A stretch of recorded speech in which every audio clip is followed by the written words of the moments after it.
Sekali peristiwa, pergilah seorang dari ke-12 murid itu yang bernama Yudas Iskariot kepada imam-imam kepala. Ia berkata kepada mereka, "Apa yang hendak kamu berikan kepadaku, supaya aku menyerahkan dia kepada kamu?" Mereka membayar 30 uang perak kepadanya, dan mulai saat itu, Yudas mencari kesempatan yang baik untuk menyerahkan Yesus.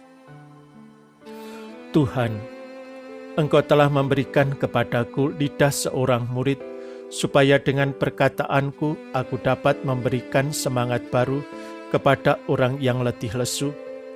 Setiap pagi Engkau mempertajam pendengaranku untuk mendengar seperti seorang murid. Sungguh Engkau telah memanggil aku sejak dari kandungan orang tuaku untuk menjadi murid-Mu. Engkau selalu menolong aku hingga kini untuk ambil bagian dalam membaharui peradaban. Aku bersyukur karena boleh mengalami tempaan dari-Mu secara langsung dan lewat pengajaran.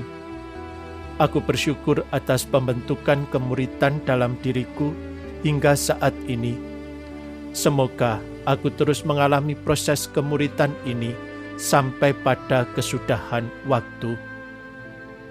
Berkatilah aku selalu ya Tuhan, di dalam berproses, di dalam penampakan ini, Bapa dan Putra dan Roh Kudus.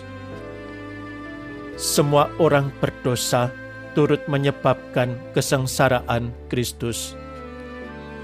Dalam Katekismus Gereja Katolik nomor 598 dituliskan demikian.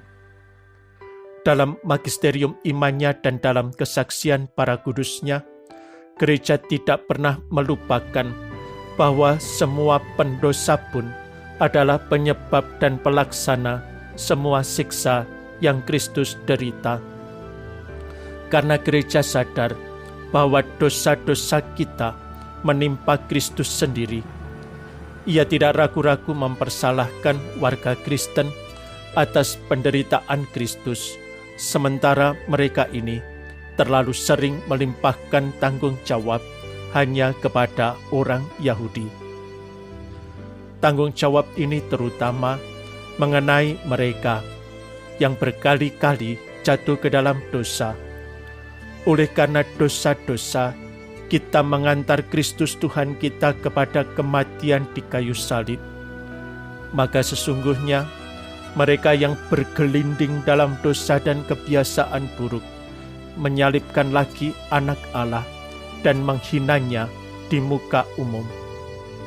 Satu kejahatan yang nyatanya lebih berat lagi daripada kejahatan orang-orang Yahudi. Karena mereka ini, seperti yang dikatakan Sang Rasul, tidak menyalibkan Tuhan yang mulia kalau sekiranya mereka mengenalnya. Tetapi kita mengatakan kita mengenal Dia. Walaupun demikian, kita seolah-olah menganiayanya waktu kita menyangkalnya dengan perbuatan kita. Setan bukanlah mereka yang menyalibkannya, melainkan engkau yang bersama mereka menyalibkan dan masih tetap menyalibkannya dengan berpuas diri dalam perbuatan jahat dan dalam dosa. Santo Yusuf yang mulia, terdorong oleh keyakinan akan kekuatanmu, aku mohon supaya engkau melindungi aku di dalam jurang kesedihanku.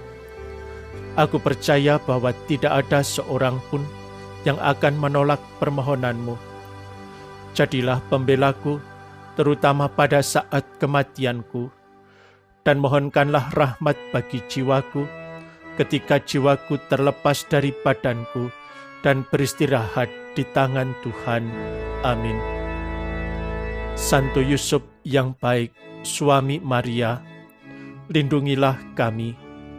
Jadilah pembela kami bagi gereja dan tahta suci, dan lindungilah orang tuaku, sahabat-sahabatku, dan semua orang yang telah berbuat baik dalam hidupku.